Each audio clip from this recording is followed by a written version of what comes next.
Hello, everybody in the land. It's the NHL Pearls of Wisdom show, and I just happen to be Pearl of Wisdom. I forgot my own name. Look at that. Just happened to be Pearl of Wisdom. What a coincidence, eh? That a show would be named after me like that. And we have, as you can tell, the GOAT. Off the Wall Hockey is here. Hello, Mercer. How you doing? John has decided to come in today, and we're going to be spending lots of time together today. Oh my gosh, there's going to be huge slabs of the goat going on today Oh because yeah. tonight we are going to you're going to be commentating play by play for the Canadians and Montreal and Toronto game tonight. Wow, Yes. that is going to be something. That is always quite the rivalry going on there for sure. Oh yeah, always. Great matchup between those two teams, and I'm so excited I finally get to see a Canadian game because I haven't got to see a lot of the North Division down here in the States much this season, but NBC is giving us Leafs and Habs tonight, so I'm really excited for that. It's going to be a great stream and um, going to be awesome to have you on as well for sure. Yeah, Going to be a lot of fun. I sure hope Toronto and Montreal make it work, make a great game tonight. Have a great game tonight. Hmm. You got Toronto coming off of a long Western road trip, so that will maybe even up the odds a little bit for Montreal to be able to have a good game to Pearls of Wisdom Junior.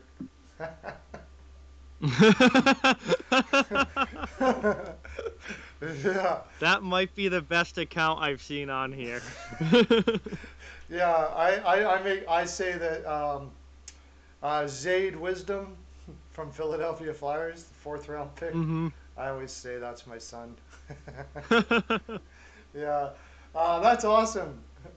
Sash is in. We need HNR to come in to tell us what our points are today.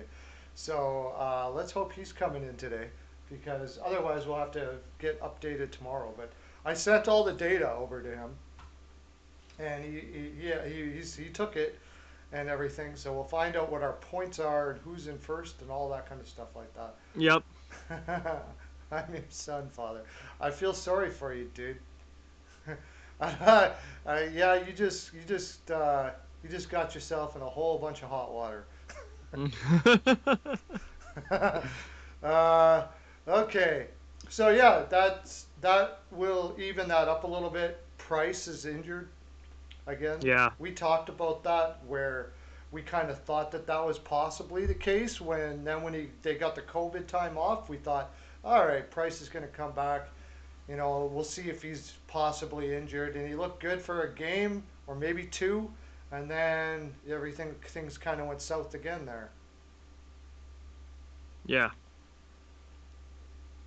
Yeah, it's definitely a loss there. I mean, Price hasn't been playing that well anyway, so Mm-hmm. you might almost be better off if you're Montreal with Allen and net. Mm-hmm. But I mean, anytime you lose Carey Price, that's definitely pretty noteworthy, and definitely not going to be a good thing long term for the Canadians. Hopefully, it's not something that lasts beyond a few games. And they're going to have to rely on some young goaltending along the way as well if Price is going to be out. Oh, yeah, Primo there was called up. I don't know. Yep. I don't really. You know what? I check out in the minors all the time what the points are, and I always forget to check the goalies. I don't know how he's Hmm. been doing down there. I do know that the couple of times they brought him up last year, he looked pretty good. From what I've read, they kind of more see him as a 1B eventually in the NHL, Hmm. not really the 1A type. But should be interesting when he gets a chance. They're going with Allen tonight, which means he could get his chance tomorrow. Aren't they doing a back to? Aren't they doing a back to back there? Aren't they? Let me pull up the schedule quick. I know. Are they playing? Yeah, they have Winnipeg at home tomorrow. So they have Oh, Toronto. They have Toronto tonight in Toronto, and then Winnipeg on at home tomorrow. So um, okay. So they fly home and then they got to play Winnipeg. yeah, it's not an easy schedule. Oh That's my not an easy gosh, couple days right there. Winnipeg will crush them tomorrow. that you don't want to have play Winnipeg tired, man. They'll beat the crap No. right out of you. Yeah. Uh, hey Joe, how you doing, buddy? Joe Flyers, Sasha in the house. Wheeler out with concussion. Oh, is he? There's a story. Yeah, Wheeler's been out for yeah, he's out. He has been, and he's not traveling on the 5 game road trip that Winnipeg's about to embark on. So, Oh, that's uh, weird. I thought he came back for a game or like, but and then oh, oh, okay. maybe he came back for a short stint and is out again. Yeah, I think he came back after whatever happened, and maybe his symptoms must have come back or something, and that is a big loss for Winnipeg. Woo. Yeah. Yeah, you don't want to be without Blake Wheeler for too long if you're the Winnipeg Jets, especially in the race for the top of the North that they're in. Yeah. Uh, But a lot of players are going to get a good opportunity to show what they can do too. And fortunately for them, they have insane depth. Yeah, yeah. Lowry and Appleton's been putting up points down there. Now he might get a good shot up there in the top six. I mean, I don't think it'll hurt him for a short term, but yeah, you never want a great two-way leader kind of person like Wheeler out. That's for sure. I was actually really surprised when we get into that game. As we get into that game, is how well Minnesota's been rolling without Foligno. mm-hmm. That they did have some hiccups there against Vegas and stuff, but he's like we losing Wheeler is like losing a Foligno out of your lineup. You know, same sort of thing, and usually doesn't affect the team very well, but. They're going, and I think Winnipeg's the same kind of character all through that room. That they'll probably be okay for a little bit, but yeah, big loss. Yeah, absolutely. Just that's kind of a heart and soul guy, captain of the team, leader in that locker room, and if you look at the standings right now, Winnipeg is in second place in the North Division. They've got Edmonton right on their heels, 1 point behind. Hmm. Montreal is at 43 points now, and they've got 4 games in hand, and they're only 6 points behind. So Winnipeg can't go through a stretch where they start losing games in a row Yeah. because they'll sink rather quickly if they do that. So. They're gonna have to find a way to win without him, and I mean, with a team that is that good and has that much, especially scoring ability in their top six, I think they'll be okay. Hmm. Um, but it's definitely a loss, and not the time of year that you want to be losing guys like that when you're Yeah. in the midst of a heavy playoff race. It's somewhat expected this year, though. Really, to have quite a few injuries with the amount of games that they're playing Yeah, and stuff like that. I think mentally, players are sort of prepared for that. Like it's not like it's not as much of a a draining thing where you're like, oh, what are hmm we gonna do? We lose gone. Not to mention, like I said, that team in general seems to be kind of building the same sort of a reputation as the Pittsburgh Penguins, where it doesn't seem to matter what really happens to that team. They just yeah, keep on rolling, right? Uh, yeah, and I think Connor Hellebuck has a big thing to do with that. That team sure. kind of lives and dies with Hellebuck in goal, and as long as he's playing well, Winnipeg's always going to have a chance and still going to win games, even if they lose a guy like Blake Wheeler. Yeah, I still say, I mean, with that defense that they have there, when it comes right down to, it, I don't know the numbers completely. I don't watch the goaltender numbers completely. I know Vasilevsky's up there really well, and Lankinen is doing really well. But with that defense, I still got to go Hellebuck again this year. Like, he really, you look at that defense on paper, and it's nothing to write home about. No, that's kind of been the thing with the Jets the past couple of years is like this team could be really really good, and then you see the defense on paper and you're like, oh well, that's going to be the one thing that holds them back. Pretty much ever since Dustin Bufflin stopped playing and was gone, um, that's kind of been the thing with Winnipeg is like that defense. They traded away Truba.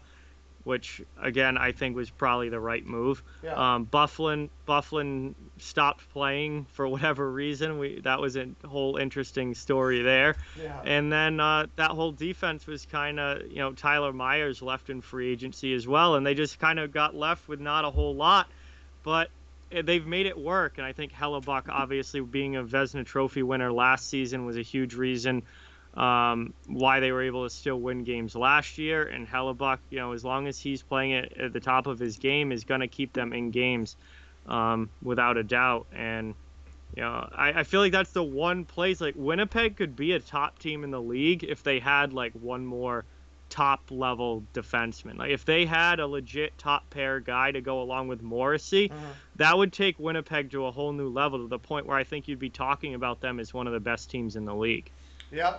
That's really all they're missing at the moment. But they're making do with what they have. Yeah. Like Derek Forbert's playing over his head. Mm-hmm. Pionk is really Pionk's been awesome. Pionk's been absolutely fantastic, noticeable every night. But even the 22-year-old Logan Stanley has come in Yep. and performed a pretty good role there. Anyways, we should get to our games because we got 9 of them to do, and then Yep. we'll get into our picks. Hopefully, Hockey News Reports is here. Yeah, he's here. Is he? Sweet. Okay, Hockey News Reports. So you're going to tell us who got the points because you didn't send me an email about it. So we're, we'll have to just go by.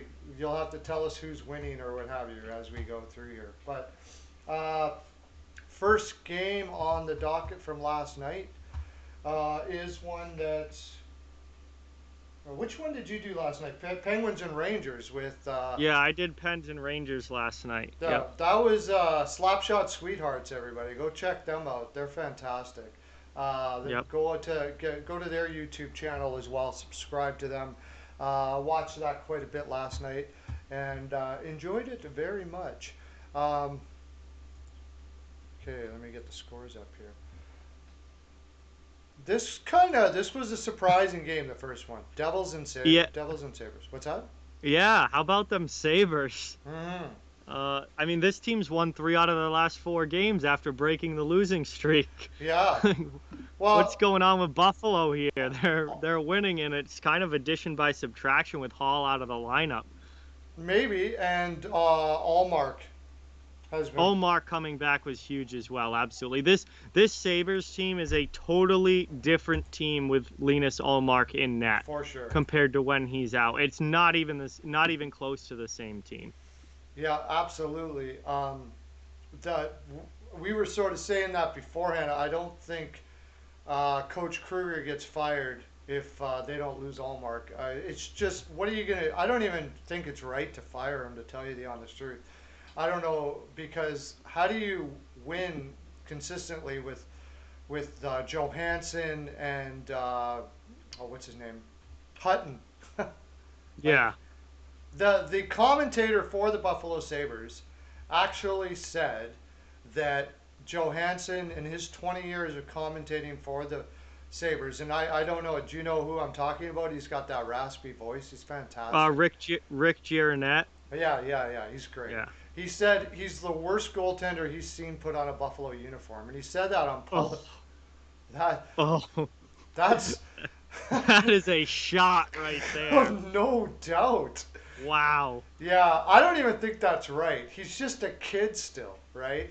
Like, Yeah, he's really young. give him an opportunity to go over to Colorado and work with some new goalie coaches. Like, you don't have to trample on the kid on his way out. But he's kind of like that. He's an off the wall dude, and yeah, he just came right out and said that. Anyways, they did get outshot considerably last night, 30-18. So Yeah. goaltending, talk about goaltending.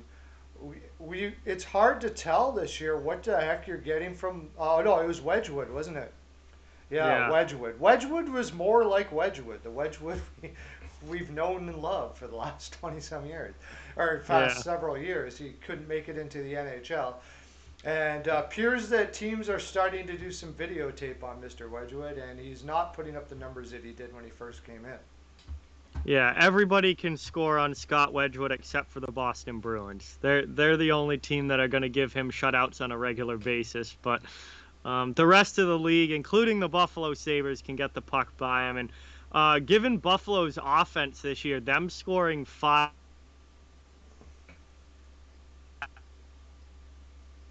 very much this season. I missed that. You cut out.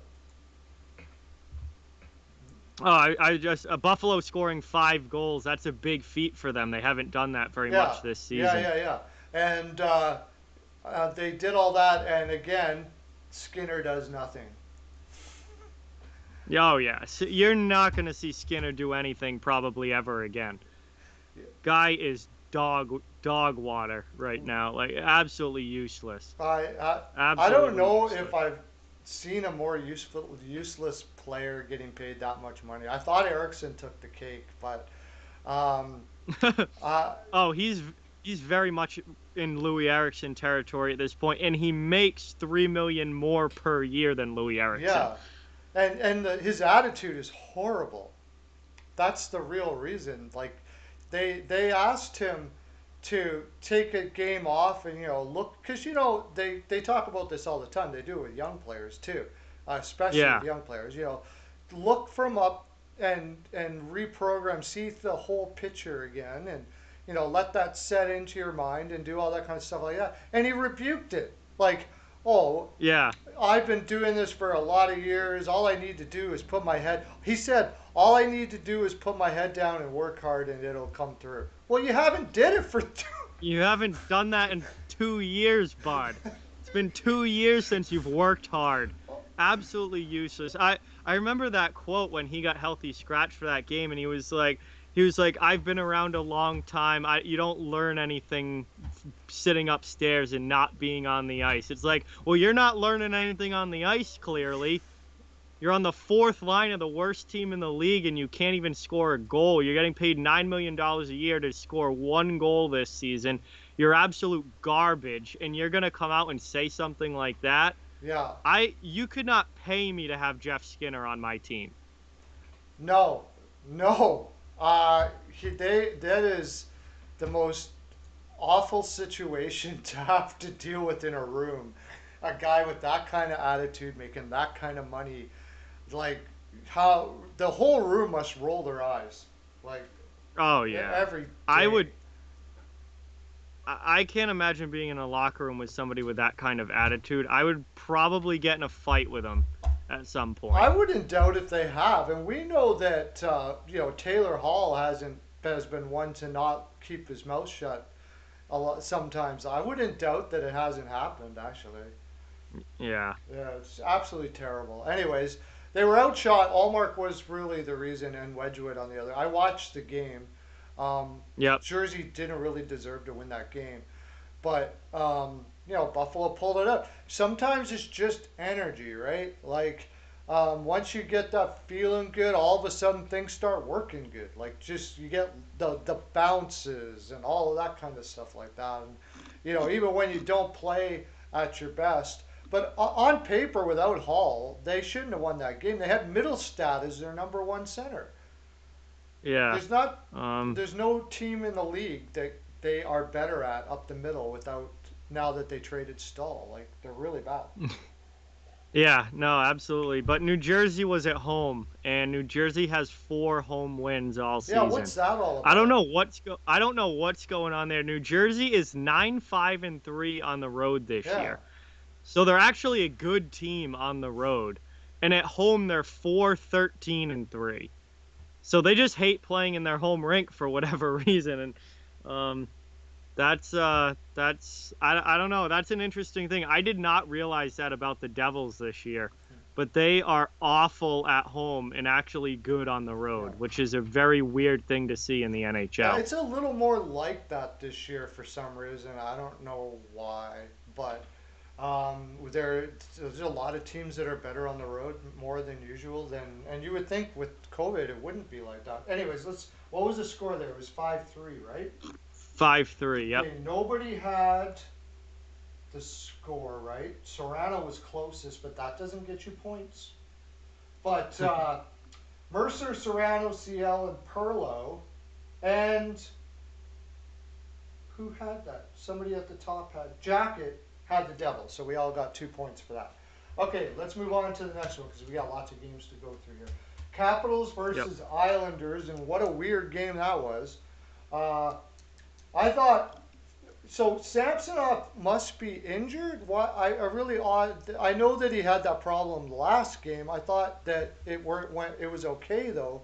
I didn't see anything that he was still injured. And then Vanacek was in, but um, a one-goal game between the Islanders and the Washington Capitals. I didn't really see that coming. Did you? No, not at all. Especially the last time these two teams played, it was 6-3, I think, if I remember. It was the week earlier they played each other. It was a 6-3 game, and it was nuts. I was not expecting 1-0. It was funny because I was doing the Penguins and Rangers game, and that game had a ton of goals in it. The Boston and Philly game had a decent amount of scoring. Buffalo and New Jersey were scoring. There were all these other games going on, and there were all these goals being scored. And then I was hearing absolutely nothing about the Capitals and Islanders game.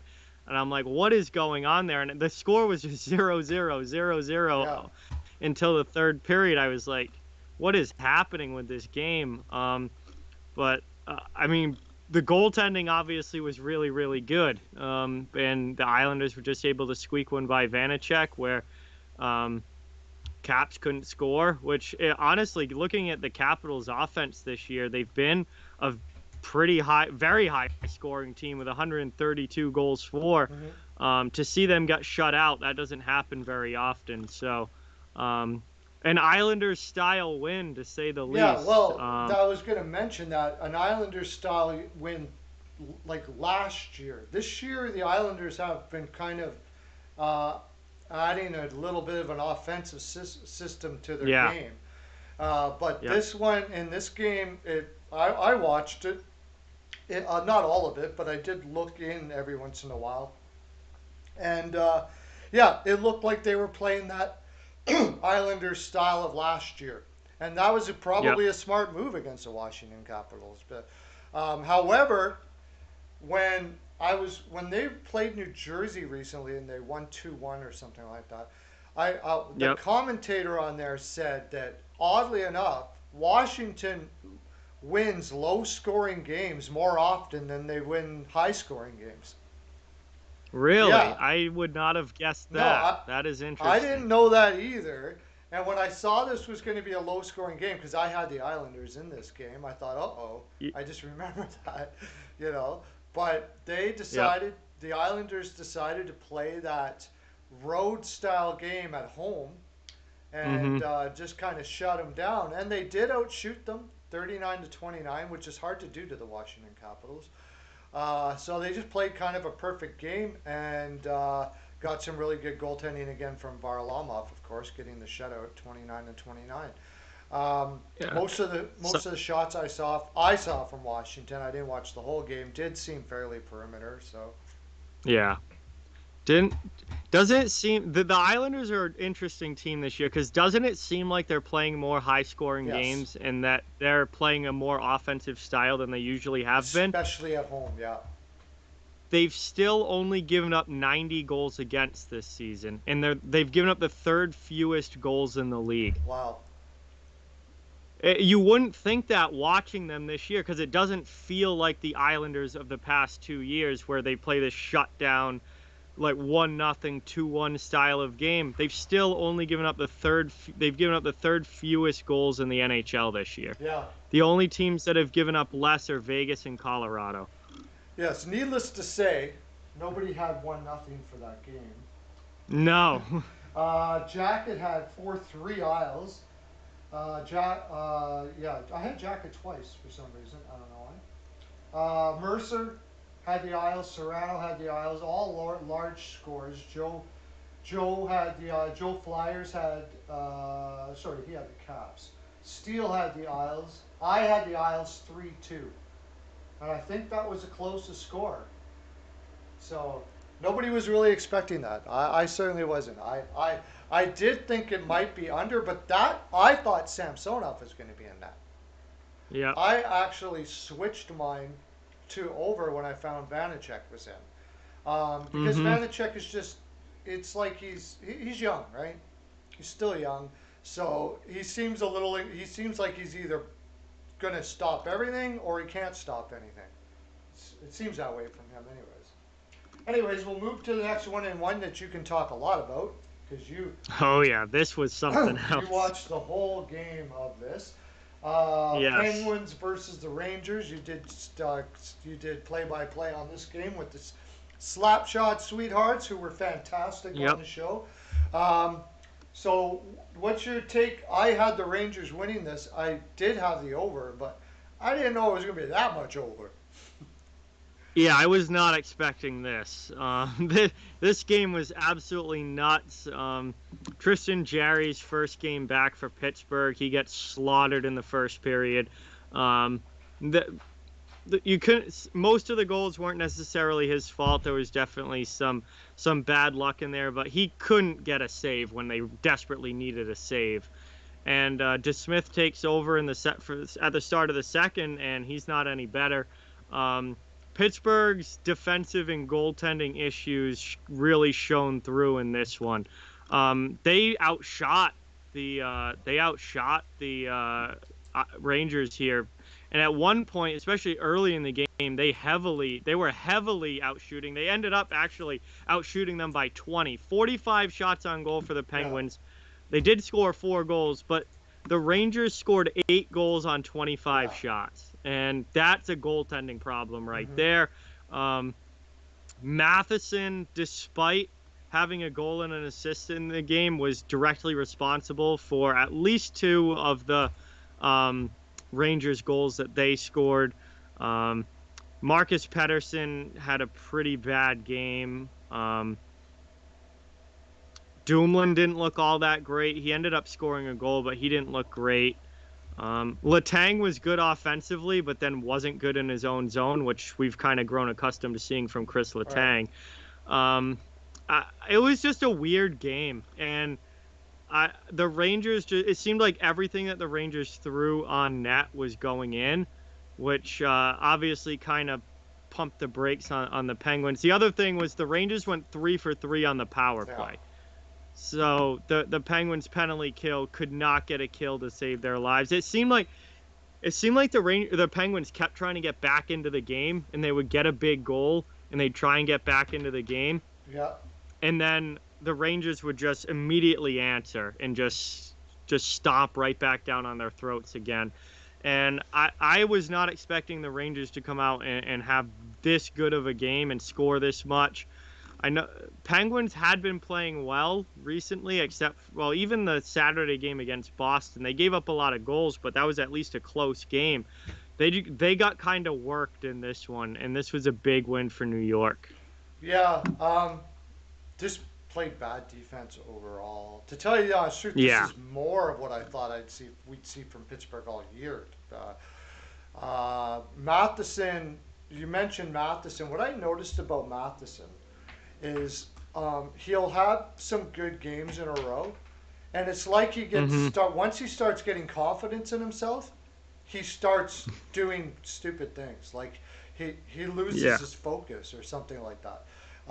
Which is, I suppose, the reason why Florida got rid of him really fast there. Now, he has played a lot better than last year, where in Oh Florida yeah. it was like every game was like watching. Every game he was doing Gustafsons. I call that the Yeah. yeah. He was getting healthy scratched at the end of the year by Florida last Yeah. year. I also noticed that Marino's minutes have gone down quite a bit. Wonder any reason why that is. Just they're trying to play like Pedersen and stuff more, or I don't know. I would I say he's probably the best well, defenseman they have. Yeah, I don't know. Pedersen played 17:38 last night. Marino only played 15:52. What I will say about Marino is I've seen a lot of Penguins games this year. He hasn't looked all that impressive. No, he's not. He's He not like your number two one. You're not. He's not a 1-2 guy by any stretch. No, he really hasn't stood out in a good way this year. Where I don't know if it's just a down year or what, but you just gave him a 6-year Yeah, contract that might after. be it too. You know how that happens. Yeah, well, he had a really good season last year. They give him a 6-year deal and before this season or the beginning of this season, and he, I mean, I'm not saying he's going to be a 1-year wonder and not be decent, but I don't think he's going to be the guy that they initially thought. I mean, he's still young. I think he's only like 23 years old or yeah, he's 23. So he obviously still young and still has some developing to do, but they gave him this long-term deal like he's going to come up and be some, really important top 4 guy, and his play has certainly taken a step back this year from where it was last season. So Yeah. that they might have been a jump in the gun a little early with that Well, contract I there. think first of all, getting the big contract, sometimes you try to do more than you need to, and you just forget about your own game. You know what I mean? Like you forget what got you there, and you try to start to overdo Yeah. it. So that's probably could be part of it. I think another thing that could be part of it is you get that big contract, you think you're the guy, and then all of a sudden they bring in guys like Matheson and Cece and start playing more minutes for give them your minutes. That can be Mhm. hard on on your confidence a little bit. Like, okay, wait a second, I Yep. worked my way up in this organization. These guys just came here, and by the way, they were scratched last year on their previous teams, and now you're throwing them Yep. minutes like crazy. Now, you hopefully have a good agent there that can help, agent or people there beside you saying, they're trying to give these guys some confidence. They picked them up thinking that, maybe it was a confidence issue. So a way to do that is give them minutes and make them feel good and all that kind of stuff like that. So, but Mhm. it just seems to me that he's a little bit not finding his place like he had last year. He doesn't know, okay, what am I now? I'm not playing the power play anymore. I'm not, what am I now? You know what I mean? Yeah, been a big thing, and like Matheson and Cece both have been playing a lot more than him. So like, they're Cody Cece is kind of the right shot defenseman that's just come in and taken his spot, and I think there's definitely been an adjustment there from Marino, and yeah, this hasn't been a great year for him. I still think he's got a lot of upside long term, and I don't necessarily think that this is just going to be, a death sentence for John Marino, but I think there's definitely been a bit of an adjustment period, and I don't think he's necessarily figured out exactly what they want from him because they just committed to him for 6 years. They were really happy about his Mm-hmm. play last season and the year that he had, and then they come in and they bring in a guy who essentially replaces him in the Yeah, lineup in that certain role with Cody yeah, Cece. And now Marino's getting these mixed signals of, yeah, what do you want me to be? And now he's dropped down to the bottom yeah, pair, yeah. and he's kind of out there just kind of thinking Yeah, about it. that's So, and that mixed signals is a great way of putting it because also Rutherford came right out and said Schultz was the problem. Remember that when he did that? Schultz, not is it yeah, Schultz? Yeah, they went to Washington, and then he was like, yeah, "Woo, I'm going to be top 4 minutes and blah blah blah." Next thing they got Matheson and CC. So, anyways, they're playing that game is more like what I thought from Pittsburgh. So we'll see what happens for the rest of the year. They've got some easy teams to play with. They've got a really good opportunity to keep their spot and make the playoffs and all of that. But if they hmm are playing defensively like they were last night and having goaltending like that, it's going to be really hard to do. So let's go yeah. to our. Okay, go. We got that was 5-3 or 8-3, right? 8-4, Eight New York. four, New York. Jacket had the Rangers and I had the Rangers, and Wow. Sasha had the Rangers, and nobody had 8-3, of course, or 8-4, but we all had high scores. So everybody else had the Penguins. Okay. Mm. Oh, cool. I didn't write it up on top here which game it was. Uh, Bruins versus Flyers. We'll talk about that Yes. game, and yeah. Um, Thank the Lord for Jeremy Swayman. Yeah, they were outshot. 42 shots on goal, and the Flyers only scored 2. Swayman makes 40 saves in his NHL debut. Yeah, I already love that kid. He was really good at the University of Maine in college. He was the best goalie in college hockey. Um, He played really well earlier this year for Providence in the AHL, and I think the Bruins have something there with him that he, in the future could be a pretty darn good NHL goaltender. Right. Yeah, one game doesn't really, but because it's so hard to figure out what's going to happen with a young guy like that for his first game. But a lot of the Yep. times, these kids like they don't understand pressure. They're too young. They're so Yeah. happy to be in the NHL. They're just going to go out and do the best they can. And kind of the pressure's actually off of them because if they actually did lose, they would be like, "Yeah, he's just a kid. He's going to be Yeah, fine. exactly. Whatever. No big deal."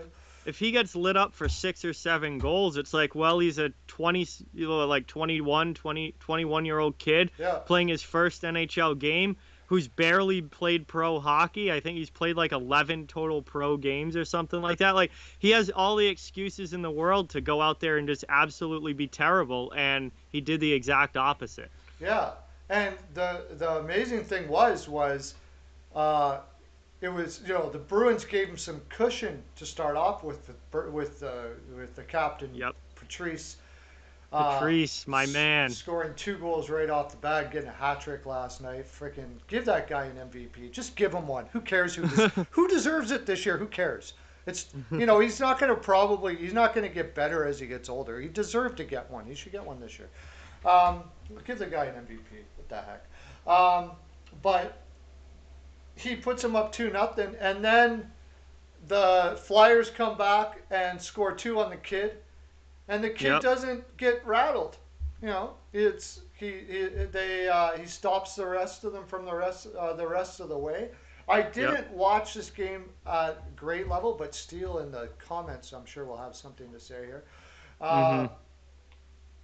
but yeah, Flyers are toast. That's what Steele has to say about that. Yeah. Um, I honestly, I thought when the Flyers came back in the second period and tied that game up, I thought that was it for Boston. I thought they were like, all right, they blew the 2 goal lead. They're relying way too much on this kid in goal. He's playing his first game. I thought that was it for Boston, and they came out and they won the third period, and that was honestly a lot more than I was expecting from them, knowing that that game was 2-2 heading into the third, and the fact that it was 2-0 and they let the Philly tie it up. So um, that was a huge game for the Bruins. Not technically a must win, but pretty close to a must win. And Bergeron getting the hat trick made me really happy because obviously what happened Monday night in overtime when he fell down, which basically directly led to Sanheim's overtime goal for the Flyers win. Bergeron almost took that personally and came out to last night and said, I'm going to single-handedly win this game and make sure that we get the win in this one. And that's one of the many things that makes Patrice Bergeron the player and the leader that he is and why he has the C on his jersey. He's great. He's one of my favorite ever. I love him. Yep. They had one shot on goal. That's Philadelphia had one shot on goal in the first 10 minutes of the third. That, I mean, uh, I'm glad I'm not a Flyers fan because I would be angry all the time about this season because this team should be so much better than this. Yeah, Like, you tie the game up in the second period. How do you get one shot in the first 10 minutes of the third? yeah, Like, you got to be coming out flying in the third period trying to get a lead in that game, and you get one shot on goal. I don't understand that. It's like, do these players have any fire in them at all? no, that's the thing. We talked about it yesterday about some guys that we believe that like Pittsburgh has one of those guys. Talking about that, Pittsburgh lost that game, and one of the guys we're talking about that every team should needs, and certainly Philadelphia needs a guy like that, and should really kind of have one in Konechny, but he's kind of the small is Tanev. Mm-hmm. Tanev is that guy that rallies everybody in the moment. You know what I mean? Bergeron is that too. I mean, he's also can shut down your top line and give you, you know what I mean? Yeah. Best Yep. one of the best two-way players of all time. But you don't even need that. They need a rallying player that can rally the team in situations like that to get the energy up, moving in the right direction. And if there's anything that I see missing there, it's that guy. Hayes almost looked like he was that the first year he got his contract, but this year he Mm-hmm. hasn't looked like that at all. Patrick is what they drafted to be that in a sense, but score more. But he got injured and he's been a shadow of what anybody expected him to be this year. Yeah. Um, so who is it? I mean, Raffle kind of can do that, but he's not going to guy you're going to play regular in the regular minutes all the time.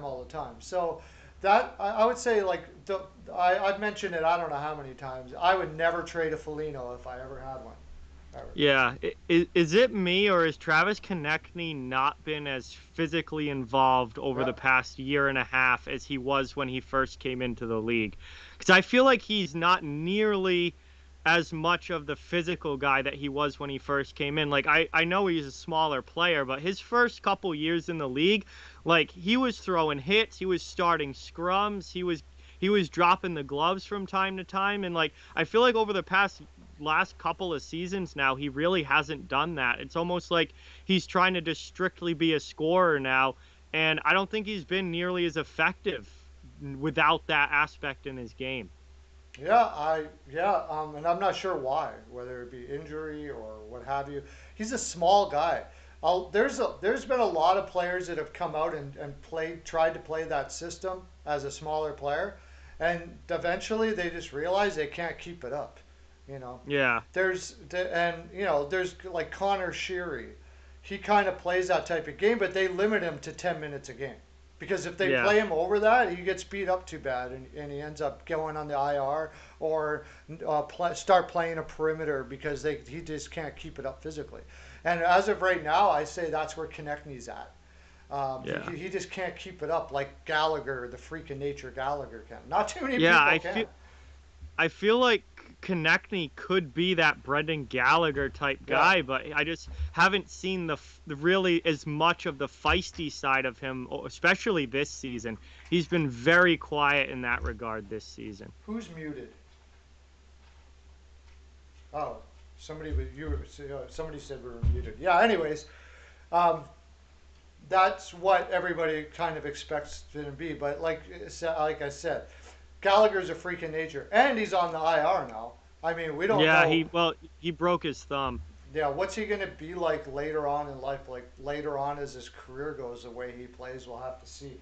Okay, now we're going to go to the Panthers and the Hurricanes, and what a freaking game this was. Oh, Mhm. I loved watching these two play. This was my one I wanted to watch. Uh, this is the game I wanted to watch. I watched a lot of this game. I just love the Mhm. way both of these teams play, right? Yeah, I mean these are two extremely good teams, and the Panthers were on what a 6-game winning streak heading into this one, Yeah, and Carolina just came out and broke it. And yeah. I The mean, score doesn't really say, like, the game was a lot better than the score says. yeah, it looks like Carolina kind of broke it open I think at the they got end. two empty netters. They got two empty netters Right, at the end, so right. that definitely kind of skewed the score a little bit. From the game was actually really close. Florida Yeah, had a 1-0 lead, then a 2-1 lead, and then Dougie Hamilton tied it at 45 seconds into the third. And they went almost midway to the third period before the tie was broken, and then Jordan Stahl scored for Carolina to make it 3-2.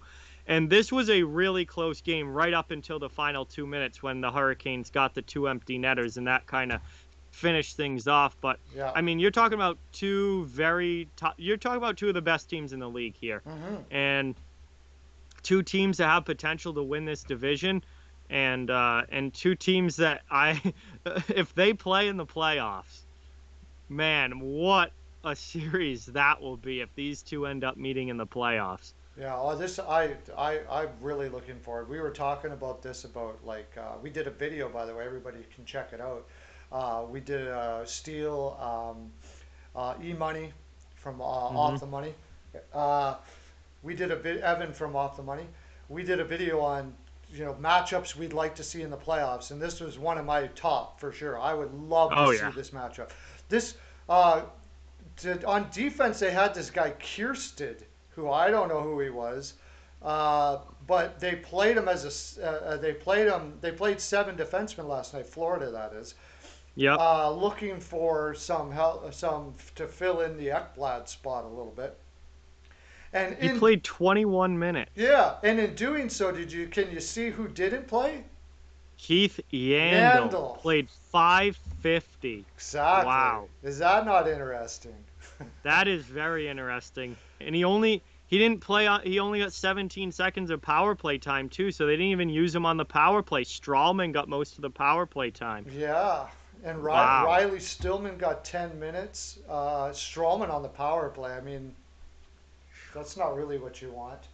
Uh, and then yeah, but it was a great game. It was exactly what everything that I thought it would be. Yep. I did think Carolina was going to win that game. Florida's a little beat up right now Hmm. with Ekblad out and stuff like that. There was a couple. Who else is out? Barkov. I can't remember. Oh, it's just Duclair. Yeah, no, Barkov's back, but Duclair's still out, yes. Duclair's still out. Anyways, I liked them in the game. The thing was, I had the under. So two Uh, empty netters. yeah, two empty netters kind of ruined it for you Oh there. my gosh. Empty netters usually can do that to you, but when you get two empty netters, that Yep, sucks. Okay, yep. we have a winner.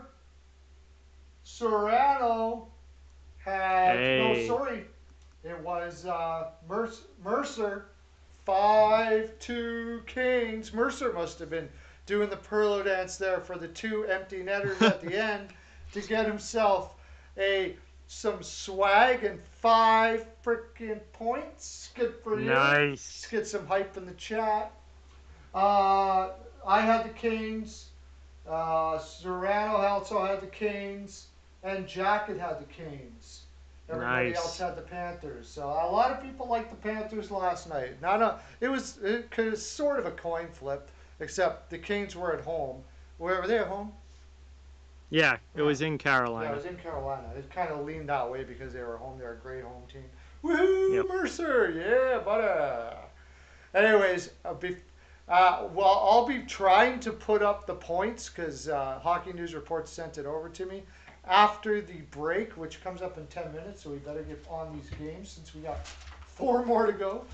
Okay, Lightning versus Jackets, and what the? Tampa is struggling right now. They're only 5-5 in their last 10 games, and they lost on Sunday. They got absolutely whooped by the Red Wings on Sunday, which kind of felt like a day off for Tampa to begin with. And then I thought they were going to come back with a huge effort in this game, and they did not. No. They got they got beat by the Blue Jackets, and pretty handily too. 4-2 makes it seem a little bit closer. They got a junk goal with like 20 seconds left by Luke Shen that really didn't mean a whole lot, but um, Jackets come out and get a big win here, which they haven't been winning a whole lot recently either. And I was talking about this last night on my stream with Slapshot Sweethearts. It almost seems like the Lightning are bored with the regular season. Like Yeah, they just yeah. get to a point where like they're 26-11-2. Like they know they're going to the playoffs. They're the defending Stanley Cup champs. It's like they're almost bored with the regular season and they're just waiting for the playoffs to start. It's funny you say that. I've said this before, John, that you and I share the same brain when it comes to hockey because I said the Hmm. exact same thing yesterday. Tampa Bay seems to be, and a lot of teams have done this, where they win a couple cups and they sort of like can't get up for the regular season anymore. Or Hmm. like, well, they won one cup, but they can't get up for the regular season anymore, and it's hard for them to get up for the regular season. So Pittsburgh even had stretches where they just look like it's hard to get going. Just get the playoffs started already. Yeah. I think once you go through something like epic like that and you win a cup, you know you have that excitement and that everyday intensity, the regular season starts to be kind of you know, like Yep. you know what I mean?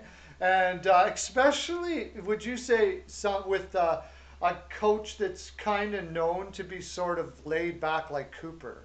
Mm-hmm. Maybe that might have something to do with it as well.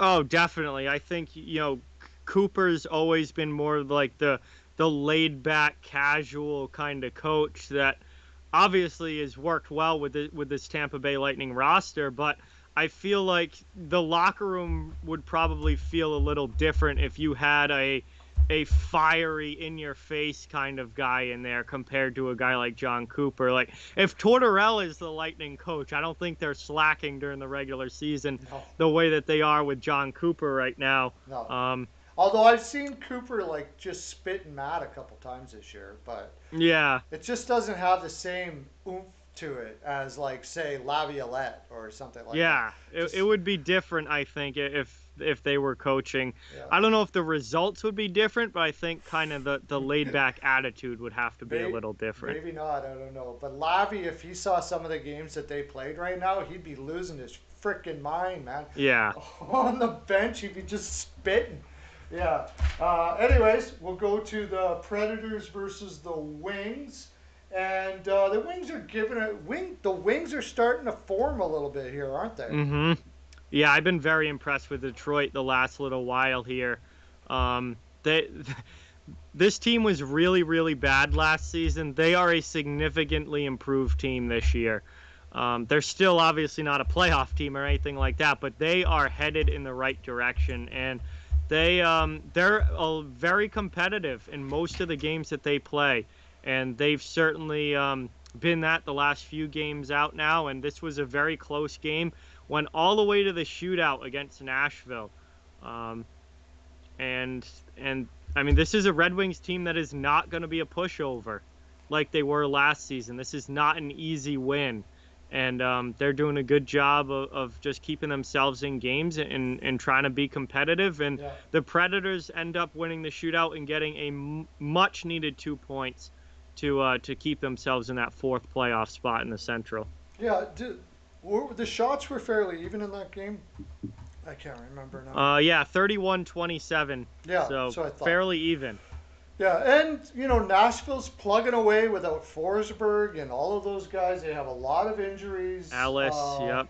It was a really good win for Nashville because Detroit is certainly not a pushover this year for sure. Mm-hmm. So good win for them for sure. Wasn't they? A lot of teams like a team like Tampa might have lost that game. The way they're playing right now, just kind of, oh yeah, it's Detroit or whatever. Well, they already did, didn't they? So Yeah, Tampa did that on Sunday. yeah, right now, if it was Nashville Tampa, you pretty much got to go with Tampa or Nashville in that game. Um, Yeah, I just think the sense of urgency for Nashville is a lot higher. yeah, absolutely. They're getting their energy back. You know, give credit to Hines. We were a little skeptical, but he seems to have turned it around there for them. So, or helped them turn it around.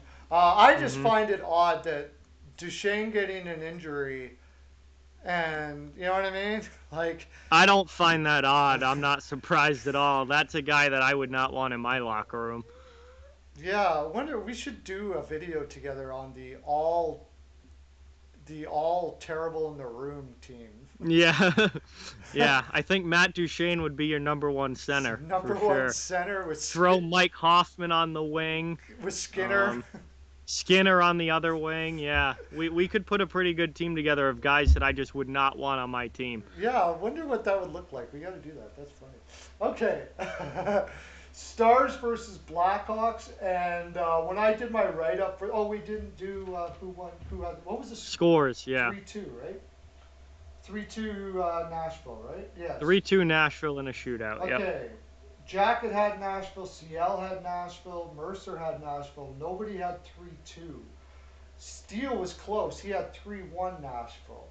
And it was like 50-50 Nashville in the wing. So we were pretty close in the sense that it was kind of a coin flip game.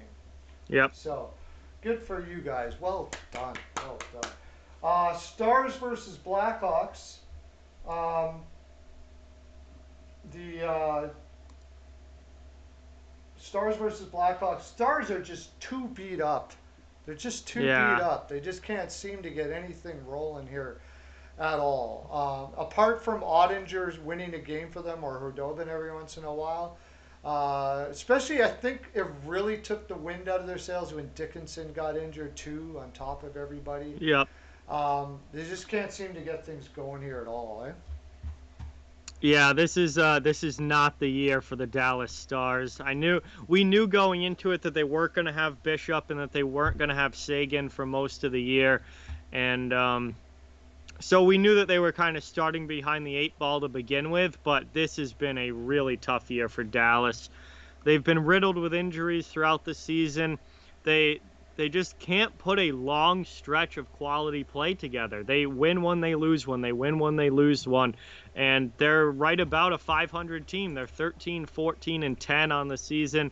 I don't think they're going to make the playoffs. No. And this was a team that was in the Stanley Cup Finals last year, got really hot at the right time in the postseason, and they have not been able to um, they've not been able to redo that and have that happen again this year and carry that momentum into this season. And this has been a tough year for the Stars. Yeah, yeah, it's almost a write-off, and in a lot Yeah, of ways, you can't really blame them. It's just how do you've had your top left winger, your top center out on a team that's not really known for their offense. Like they just started working an offense out. Like two yeah. years ago, when they went to the cup, they couldn't score worth nothing in the regular season. Yeah. Last year in the regular season, they were one of the worst scoring teams in the NHL, Mm, and then they happened to get really hot in the playoffs. But this is not a high octane offense to begin with, yeah, and then you lose Radulov and you lose Sagan for big chunks of the season. Sagan hasn't played at all this season, so um, yeah, you take your top scorers out of a team that already struggles to score, and it's going to be a long shot for them to win a lot of games, and that just hasn't been what they haven't been able to pull it off this year in Dallas. yeah. What I watched of that game is the shots were even, but Yeah, Chicago was certainly getting the better chances in that game. Kirby Doc got his first since coming back from injury. That's pretty awesome.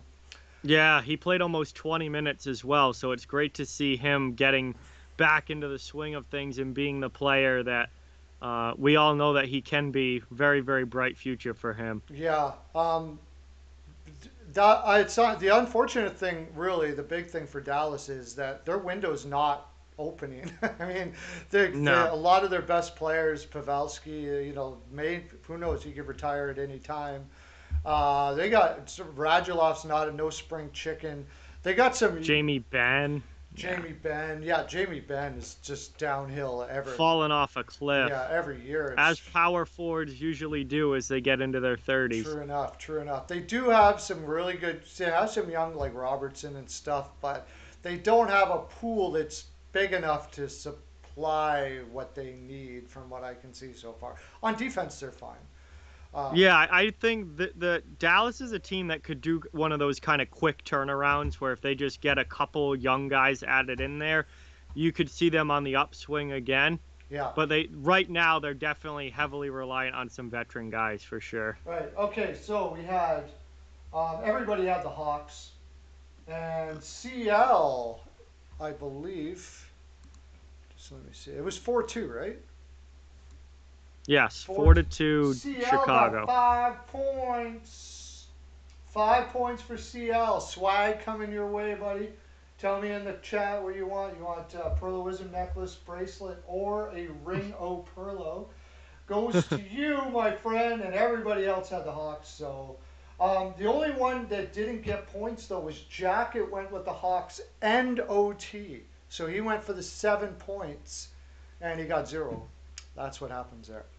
So that's like the home run derby when you're at the end of the Yeah. month and you need to get points, so you just OT everything to get the extra points. And then Swing for the finally, we'll fence. do this quickly because we could be going to the break now. But Yep. Ducks versus Sharks. What the? I watched this game. The Sharks were completely on vacation. You watch them for 3 games, and they quite obviously just went, "This is the Ducks, whatever." It Yep. was it was really terrible. It was my pick of the night too. I thought for sure the Sharks were going to crush in this game. Yep. I thought the same thing. I was all over the Sharks in this game. They had been playing really well recently. They had gotten really back into playoff contention in the West, and just an absolute dud from the San Jose Sharks in this one. And Anaheim just absolutely destroyed them from the drop of the puck all the way through the final horn. Um, just kind of embarrassing if you're San Jose. And Anaheim picks up their 12th win of the season. So I guess good on them for taking care of business when they were given the opportunity to. Um, It was but man, it was this was bad. just, I mean, this is more on the San Jose Sharks just not even showing The up to the this one. first 5 minutes, I was like, yeah, they're not winning. You can just tell. Yep. Like Anaheim was out working them all over the place. It was really bad, and they had Raquel out. Like if it was an opportunity to crush a team and put your stamp on the season a little bit, so Yep. to say we're heading for the playoffs here, this was it, and they certainly did not. So No. okay, we're gonna head to a word from our sponsor. When we come back, we'll talk about who's in the lead and who's winning and what the score is for all the points, and we'll do the 5 games that we have. We'll talk about them at length since there's only 5. We'll have time to do that. And Yep. yeah, so be back right after this.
And both of them are saltwater pools, so it's really easy on the dog's skin and coat.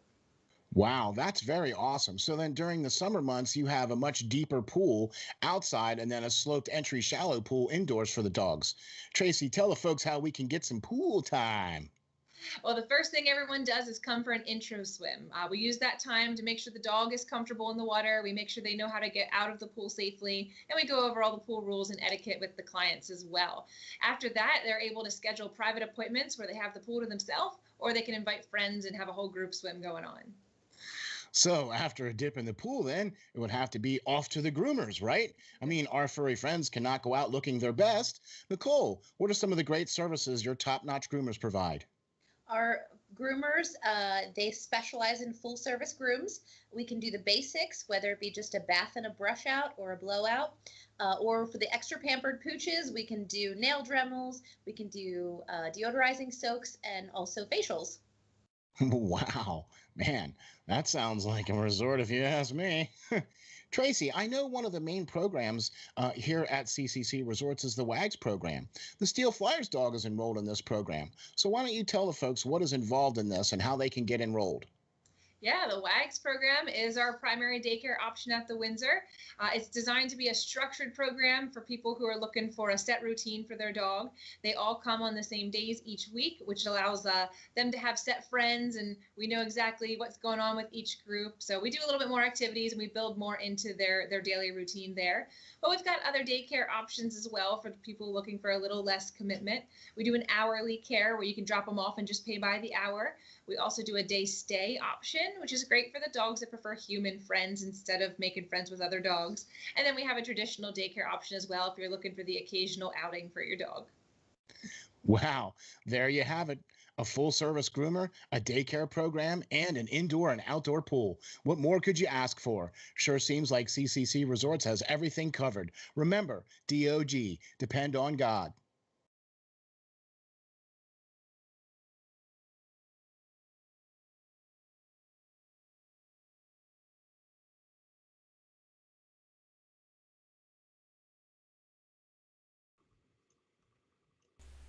And okay, so everybody that's in the house now knows what's happened. Now we're going to be doing all the picks for the day, for the next uh, for tonight, and we'll be Yep. accumulating points. And at the end of the month, whoever wins will be able to tell me something that I have to do for a month. Did you know about that one? No, that's funny. I might be trying to win now. I might need some might need some good picks here to get the You're win. gonna have to nail them, yeah. Of course, now if I win, that's then nothing happens. I guess I don't know what it. I gotta tell. Can I tell everybody what everybody else has to do for the month? Hey, that would be something. That'd be something. Uh, That'd be something. no doubt. Okay, I'm gonna try to bring up the point standings here. See if I can figure out how to fandangle that.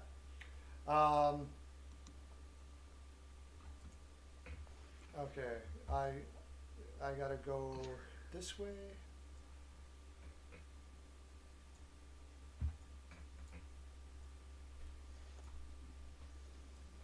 There we go. Okay, now let's see if I can do this. Just figuring out. I tried this yesterday and it didn't work out all that well, but I'll try it again today. Anyways, what's your favorite? Okay, besides the one we're doing tonight, what's your favorite? There's a lot of good games tonight. Oh yeah, but Colorado, Minnesota, definitely my matchup of the Yeah. night. Yeah, super excited for that one. Avalanche have been playing great, but Minnesota has had an awesome season as well. Really looking forward to see how that one goes. Minnesota's a great home team, so if this game was in Colorado, I think it'd easily be Avalanche, but because it's in Minnesota, I think it's going to be a close one. Oh, John has to shave his head and Perlo has to wear a wig. That's what they're saying there. So, I did not agree to that. why is my window? Okay, there we go. My window capture is going now. You do not agree to that? Yeah, I think I would have to say that everybody has to. Everybody, do you have TikTok? You probably don't, do you? You're not that kind of guy. No, I did for a little while, and then I got rid of it. Did you? I do have it. I'm trying to come up with something that'll work. Yeah, I know. I'm looking for the screen right now, and then you'll see it. Okay, hopefully that will do it.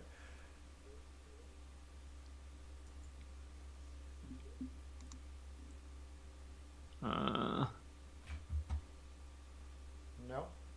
Yeah, it's not that screen that I'm seeing. Yeah, okay. It is the screen. That's it. But I gotta have it. I gotta have it up one more on the. Oh, there you go. There we go. See? Okay, we have CL with 25 points. And 1 5 point and 11. CL is the lead. Jacket is right behind at 24. I moved up from the bottom Wow. yesterday. I was the bottom dweller. besides all the guys that didn't have any points at all. Then Mercer, then Hockey News Reports, then Joey Serrano, then Steele, and Sasha. And I'll move it up here a little more. No, not like that. That's it. And Sasha. So Sasha's in the bottom there. That's who the score. Now you know where you are and what you got to do. You can work on your strategy for the 5 games that we're about to do right now. And I'm going to shut off my window capture and get us back here. Okay, so should be really fun. Minnesota Colorado is going to be a huge game, but you would hope Vegas and St. Louis would be a good game, but it's probably not going to be. No, St. Louis has been awful recently. Yeah, yeah. Well, they haven't really been right all year. If there's any one team that really, one guy probably like, ever since Parayko went out, they got nothing. Falk and Krug are they have too many of the same defensemen back there. Yeah, and it's been a disastrous year for the Blues, and the wheels are really coming off now the past couple of weeks. So it just seems to going from bad to worse. And that's kind of odd coming when you're thinking that you have a guy like Rick Tocchet there behind the bench. You know, you talk about guys that are not like your Coopers.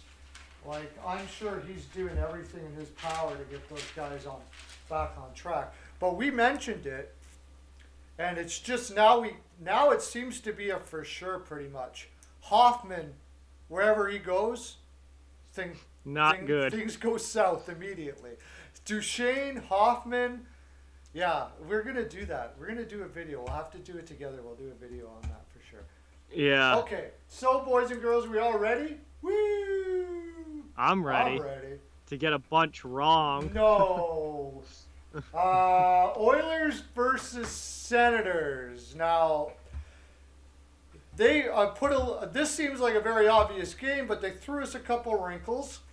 Marcus Hogberg is back, and he hasn't played in an awful long time, sporting the big 4.34 and an 8.59. Yeah, that is awful. He managed to get 2 wins with those numbers. Mikko Koskinen, also for Edmonton, and he has just been absolutely pooped ever since he went on that stretch. So we got, this should be a high score all day, shouldn't it? It should be, and that means I'm going to guess a high score, and then it's going to be a 2-1 game, and Hogberg's going to have like 40 saves, but I would think that this would be a really high-scoring game, considering you might as well play without any goalies in net rather than have Koskinen and Hogberg in. I feel like Ottawa could almost win this game, but Edmonton can't afford to drop this one. Like, Edmonton's in a race right now with Toronto and Winnipeg for the top of that division. They cannot afford to lose this game. I have to imagine that McDavid and Draisaitl are going to feast on the Ottawa Senators tonight and probably have like 5 points each. I'm going to say 7-5 Oilers. 7-5 Oilers. Wow. Okay. Oilers 7-5. First of all, Mr. Lance LaRose, I think you're new. Thanks. It'd be cool if you hit the subscribe and the bell. But your wild pick, you'll have to just wait till we get to that game. But thanks for putting something out, and thanks for coming in, buddy. It's good to have you. Right on. Steele is going 5-4 Ottawa. I mean, I think that's very possible. I think it's going to be very close. I think it could be very close. It all depends on what Hogberg is, because last year Hogberg looked not too bad. I mean, and then the beginning of this year, the whole team was kind of a crap show, right? And then, so he got injured, and now he's coming back to a team that's kind of got it together a little bit more, playing more as a team and all that. So, it's Mm-hmm. possible. Sasha's going on the under on this one. Now, Sasha's a pretty darn good picker here, so he must have some inside information there somehow. CL is going, same as CL. CL, who is the leader at the moment, by the way, the champion at the moment, CL, 4-1 Oilers. Hot take. If Koskinen only gives up one goal, I think that they deserve extra points for those picks. Yeah, I should say if Koskinen only gives one goal. Yeah, we should have it. I can't imagine Koskinen only giving up one unless goal. Possibly there was only one shot. Yeah, no, Ottawa's got a good Yeah, offense. It's their defense that's awful. Yeah, their defense is pretty poor, and Gudbranson is out for tonight too. Not that he moves in Yep. either too much, but he is a veteran defenseman. What was I going to say? There's got to be more guys out there than that. Did I miss any? So far, I've got, first of all, hockey news. He's gone. What the heck? Jacket, LaRose, Goat, Steele, Sasha, and CL. I'm missing Mercer. Isn't Mercer in here? Maybe not anymore. Right, left I'm out. not sure. Okay. All right. Okay. I guess that's it. Everybody. Okay. Well, we can talk a lot about the next game because we're going to be doing the next game together. We're doing it. This is going to be a fun one. Yes. The Leafs, the Canadians. Is it in Montreal? It's in Toronto. It's at Toronto. Canadians versus Leafs, and Soupy Campbell is in, and Allen is in because Price is hurt. Injured. Mercer, okay, there we go. Mercer's got it. I knew he was around here. 5-4 Oilers for Mercer. Oh yeah, my picks. I got to do my picks. Right. Yeah, don't forget that. Okay, I'm gonna go.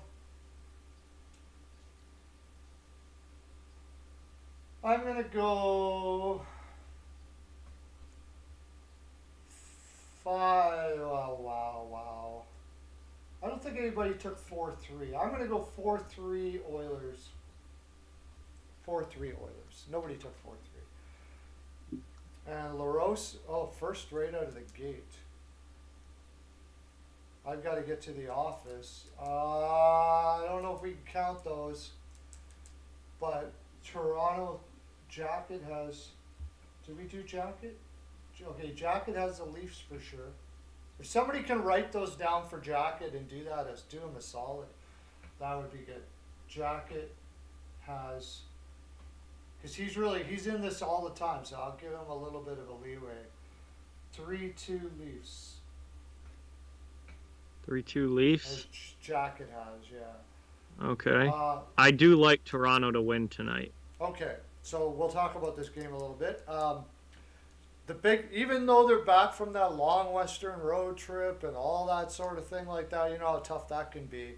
1 day removed, had 1 day off, and then back at her against a really, this is the Canadian, like, everything. Montreal, Toronto. This is it right here. Yeah. I don't know. Like, I feel like weird things happen in the Canadian division, and I haven't gotten to see a lot of this division this year, which is why I'm really happy the game's on NBCSN so I can actually watch it tonight. Yeah. Toronto is leading the division. They have a decent cushion right now over Winnipeg and Edmonton. I think they really want to keep that cushion. They want to make sure that they finish in that one spot. This could be a playoff preview. This could be your first round 1-4 matchup in the North for the playoffs. Allen in for Montreal actually makes me like Montreal a little bit more, but they don't have Brendan Gallagher, and that is a big loss for them. He is a heart and soul guy and a really important piece to that team. So I think it might be a lower scoring game. Might go to overtime. I'd love to see some overtime in this one. I'm going to say 3-2 Toronto in overtime. Okay. Go 3-2 Toronto. 3-2 Leafs in OT. That makes sense. In OT. So you're going for the 7-pointer right out of there. Oh, yeah. So if it doesn't happen that way, you get 0. So that's all right. Anybody, we got lots of people in here right now. Anybody in here, what we're doing is we're picking picks and what the score is going to be for each game. You get points that can bring you fabulous prizes, virtual, and at the end of the month, if you win, you can tell me something I have to do for a month within somewhat a reason. But we'll talk about that. I'll have to do something for a month. CL has 5-2 Canadians. I got that. Now, okay, I think this is a really tough game because Toronto has done a lot. Oh, Mike Ingracia is in the house. Haven't seen you for a while, big guy. Oilers 5-2 and Toronto 3-2. Again, he likes Toronto too for the same score. Leafs. Now it's tough because they've been doing this a lot. Like in situations where they should be tired or whatever, they've been pulling it through quite a bit. This is just specifically a lot to ask. The Western road trip is a very tough road trip. And they had some tough games against Winnipeg as well. Very tough games. Yep. And, maybe not so tough against Calgary because no game against Calgary is tough right now. Accurate. But, yeah, accurate. What's the season series at? And Campbell's going for his 10th win in a row, isn't he? Yes, Campbell is still undefeated on the season, I believe. Yeah, he's 9-0-0 on the year, so he's going for his 10th win and still undefeated on the season. These teams have played 4 times before tonight. Yeah, and Toronto's won 3 out of the 4 games. Steele's going on OT too. Okay. This is a tough one. It's a very tough game. This is very. You know what? As it stands, I know even though Gallagher's out, any team should beat pretty much any team that's just did what Toronto has. Montreal should beat Toronto tonight. If there's a spot for Montreal to beat Toronto, this is the spot. This is the one where you gotta win it. For sure.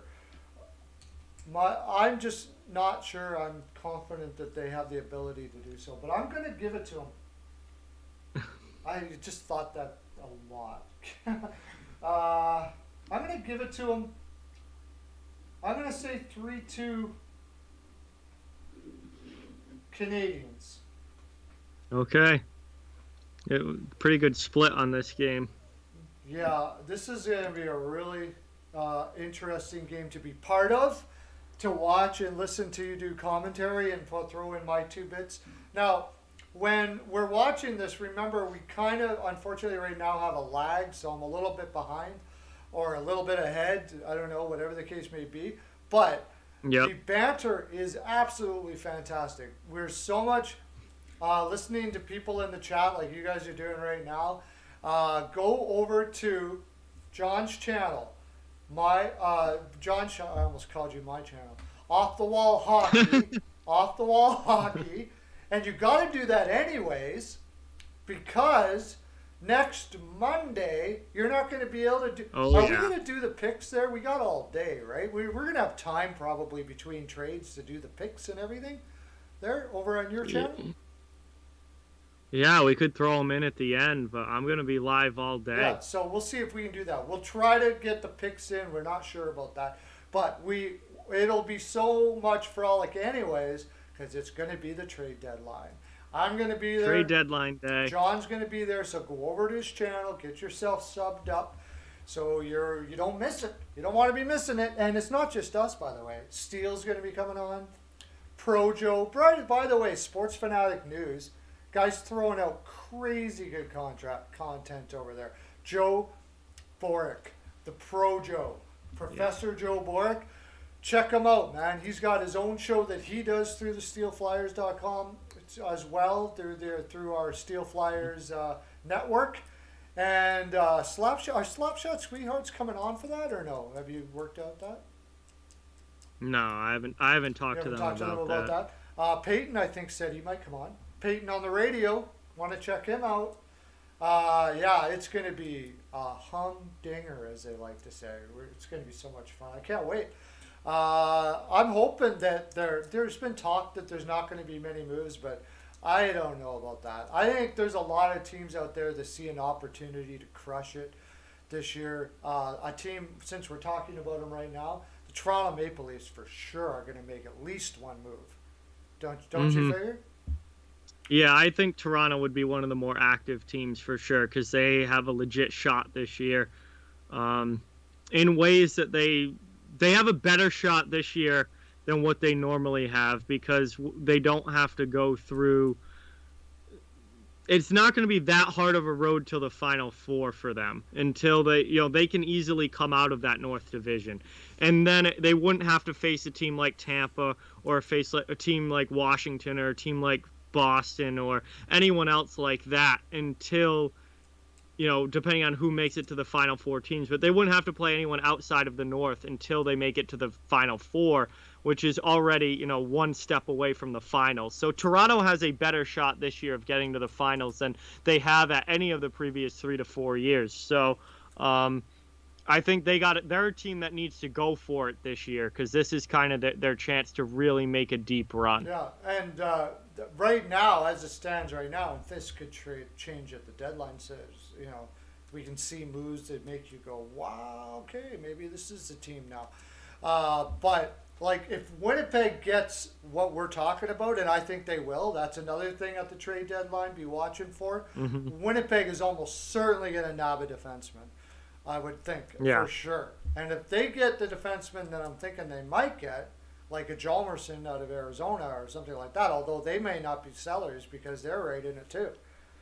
Well, that's the thing is that some of these teams that we thought were going to be sellers, like Nashville and Arizona, are now in playoff spots. So they're not just going to be dumping these guys off like we thought 3 weeks ago that they would be. I think the team that will be, though, the one that will be is the one we were just talking about as well in St. Louis.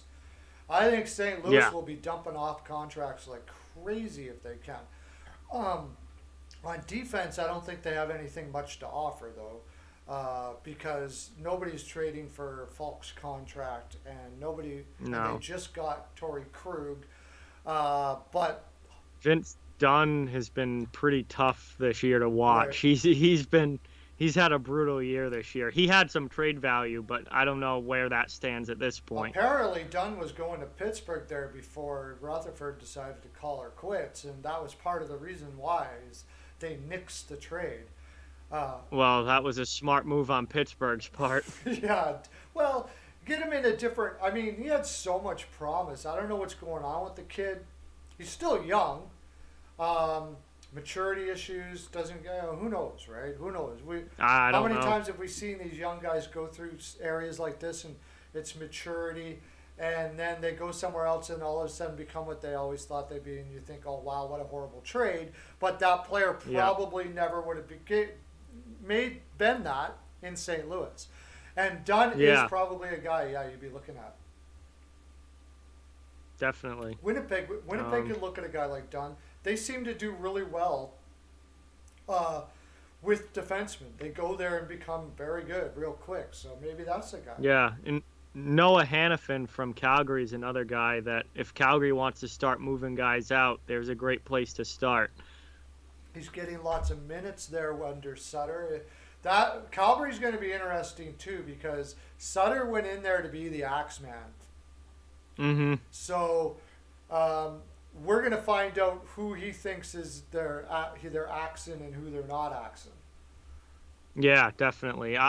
They're going to be a real interesting team to watch because I don't know if Calgary does anything at the deadline or if they wait till the off season, but they're a team that is definitely going to have to make some changes here.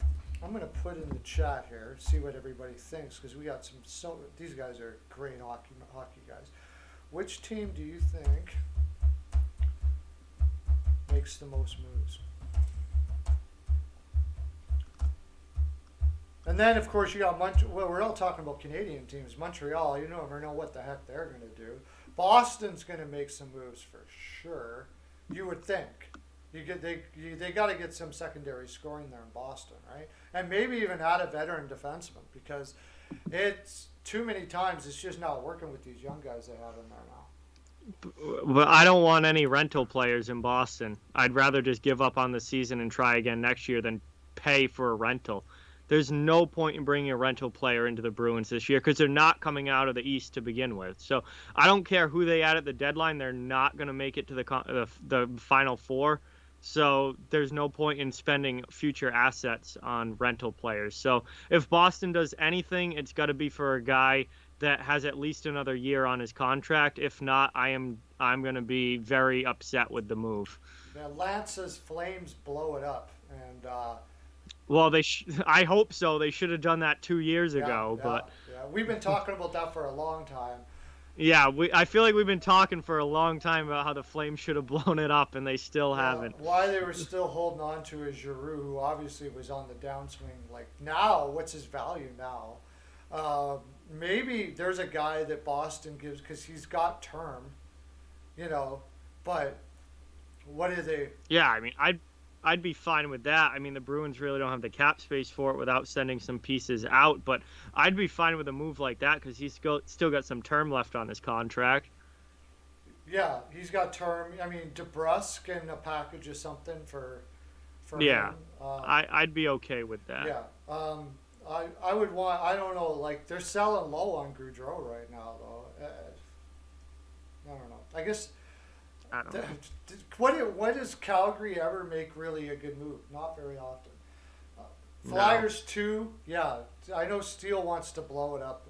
Giroux. Who's going to take Giroux though? At this point, I don't. I mean, Philly would have to eat some money on that contract at this point. Definitely would have to eat money, and I would have to say for sure.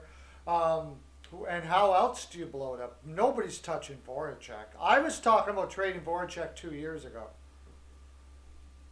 Like he was getting good numbers, decent numbers. Yeah. I never really thought he was that. I thought he was kind of annoying in the room kind of guy. Like he's just, he's not a rah guy. He's an angry dude. He's angry a lot, and I just thought that trying to bring younger players into that environment, it wasn't a great idea. And here you are now. Who's going to touch him now? No, nobody really. I don't think. Yeah, no. Philly's got their work cut out for them, but Avatar, welcome. Okay, we got 3 more games. We got a half an hour. We'll talk more trade deadline stuff as we go through the games, I guess. Because that's what we're going to be talking about this week. A lot of trade deadline stuff. Okay. Oh, yeah. One of the ones we were just talking about. Here's a good one, too. The Knights versus the Blues. We just talked about some players that might be heading out for the Blues. I think Hoffman's gone. Oh, yeah. If anyone will take him. Yeah, well, they might even have to cover salary, but it's only for 1 year, and some. Yeah. So it's I just think it's a mistake. If you're a playoff team, I don't think you want Mike Hoffman. Yeah, but there's probably somebody out there that'll grab him for extra score. Oh, somebody will for sure, but I wouldn't be the GM. You know who's going to do it, and I'm going to get to watch your rant on your video that you do. Oh, don't even start. No, absolutely not. Do not do that. Ugh. I will explode if that happens. Yeah, I can just imagine the rant that's going to happen. By the way, put your picks in for Knights versus Blues, you guys. Yeah. All right. This is an interesting one because the Golden Knights lit up Huso on Monday night. That was a 6-1 win for Vegas. I expect this to be a closer game. I don't think it's going to be 6-1. I think it will probably be a little bit lower than that with Bennington in net. I still like Vegas though. I'm going to say 4-2 Golden Knights. 4-2 Golden Knights. Okay. 4-2 Knights.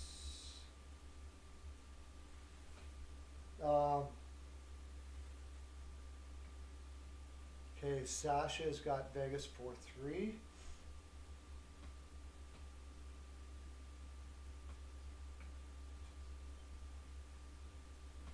And what Jacket picked 5-2.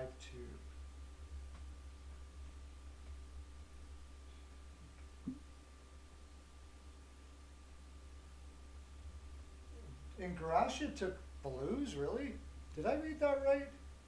Yeah. Wow. That's bold.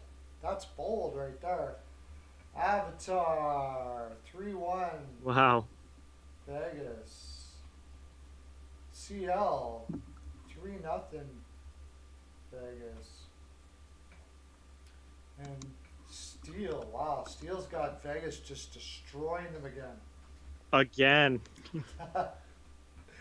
He might have a good point there because this is not a team that looks like it's brimming with confidence going up against a team that already slammed them once already. Yeah, that's true. St. Louis is about as bad as you can be right Yeah. now. If you were to do, there's one thing that maybe we can try to work on maybe once a week because you do your like best teams, and everybody does like the best teams of the week or whatever or something like that, or the we maybe we do like the worst top 5 worst teams in the league. Blues right now got to be right close to the bottom. Yeah, absolutely. I think they were on my coldest teams Oh, you list do have that. last That's right. week. You do have coldest teams. Yeah, I have hot and cold teams on Saturdays that come out, well, you've and already done that. St. Louis is bound to be on the cold team list again this week unless they pick up a couple of wins here. Yeah. Mercer, I got 3-1 Vegas. I can't take St. Louis. I've thought about all the ways that possibly they could win this game, but I can't take St. Louis. There's Binnington. I mean, the only way this goes is Binnington has one of his hot nights. Yeah, And definitely. that's about the only thing I can see happening. Possibly Vegas just trounced them last game, so they overlook them this one, and don't come out flying or something like that. And because this is a must-win for St. Louis. That's the thing. Like they got every game's a must-win for them now. Yeah, at this point, definitely. I'm gonna go. Nobody took 4-2, so I'm gonna say 4-2 Vegas. What does Vegas do? Do they go out and get a center at the deadline, or they just hold tight? I don't know. They don't have much. They don't really have anything to work with salary cap wise. So I almost get the sense that they're just going to hold tight and take this team into the playoffs and see what they can do. Yeah, I'm kind of concerned for them up the middle, though. Oh, definitely. They're not deep down the middle at all. I just don't think they have the cap flexibility to do anything about it. I wonder if there's a defenseman they got Cale Clegg there that hasn't been able to find his way on the roster, and I'm sure he's going to be a player, and there's probably value for him out there somewhere. Somebody like that. But then again, you'd have to add another player on top of it, too. Some sort of player to make that salary work. Yep. But I think they'll be out there, but it might be a tough chore, like you said, because of their Shen energy. Did CL have the Blues? Did I miss something? No. Shen energy. Yeah. So I guess we'll go to the next game. We got 20 minutes left. We got 2 more games left. What's the next one we're doing? We're doing, oh, the big one, the one that you liked, Wild versus the Oh yeah, Avalanche. This is Wild Avs. This is going to be a great one. Jordan Greenway has the most assists on this team this year on Minnesota with 18 He's assists. had a heck of a year. He's looking great. Big guy. I've liked him a lot. I always liked him. I always thought like people were putting him down. I'm like, he's a big kid. Let him grow into his body and become what he's going to become. He sure is doing that now. What a great, well, becoming one of the premier power forwards in the league. Yep. Avalanche Yeah. versus Wild. Okay. Minnesota as a whole has had a really, really good year this year. They've had a lot of players step up, especially in that forward group. Joel Eriksson X had a phenomenal season too. And they're just getting a lot out of guys that they weren't getting as much out of in the years prior. And just it's all come together this year for the Wild. They've had a great season. However, the Colorado Avalanche have points in 15 straight games. They're 8-0-2 in their last 10. I'm gonna have to take the Avs in this one. I think it's gonna be close. I like the Wild a lot this season, but at the end of the day, I'm gonna say 4-3 Avalanche. Yeah, and Grubauer versus Talbot, both have been very good as of late, especially. Yep. Let me get up my live stream here so I can see what everybody's got. What did you say, 4-3? 4-3 Colorado. Okay, goat. 4-3 Avs. CL 6-3 Wild. Woo! 6-3 Wild. Implicit! I haven't seen you for a long time, buddy.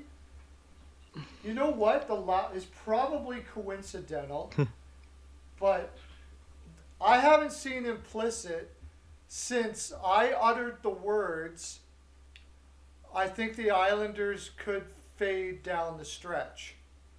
And he was like, No, and then he put, Isles aren't fading down the stretch, and I haven't seen him since. yeah, he's coming back to tell you how the Isles are gonna win the Stanley Cup. Yeah. He saw you say that and it's like, wow, I'm never watching this guy again. Yeah. Nice to have you back, Implicit. You're awesome, man. Steele is going 4-3 Colorado. A lot of people going with the Wild here. You know what? This Wild team is hard not to root for, right?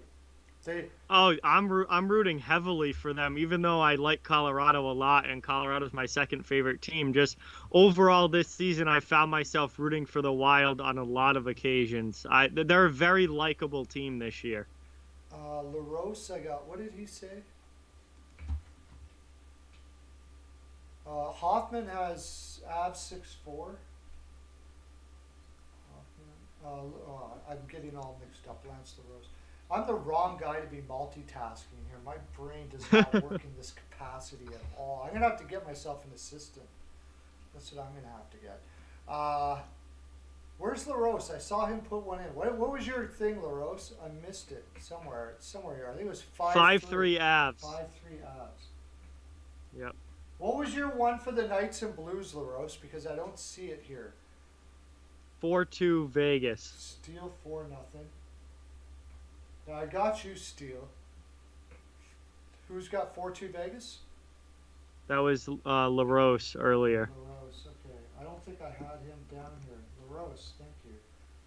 4-2 Vegas. He got mine. We bought the same.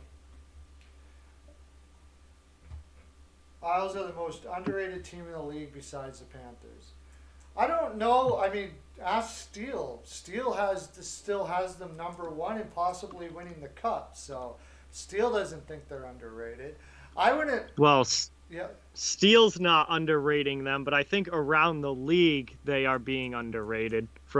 If you pooled a lot of different opinions together, I think people are underrating the Isles quite a bit. Well, let's face it. On paper, they're not.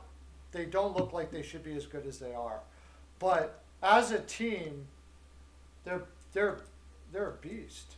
Really? Yeah, well, they're a great team, and that's the thing is they may not have the superstar talent on paper that other teams do, but with the system that they play with Trotz behind the bench and the way that they play together as a team, they're absolutely a beast of a matchup for anybody, and they have a legitimate shot this year. They are very, very good. 4-3. Yeah, when I mentioned that Jacket has 4-3 Wild in OT. When I mentioned that I thought that they were going to fade down the stretch, that simply is because it's what they generally do.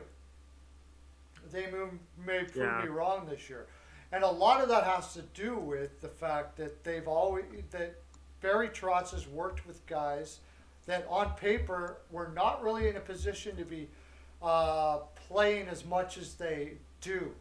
But and also Varlamov generally has never been known for his stamina as well. So if you play him a lot, he tends to fade down the stretch. I really thought Sorokin would get in more this year, and I still think Sorokin's going to be a freaking fantastic goaltender.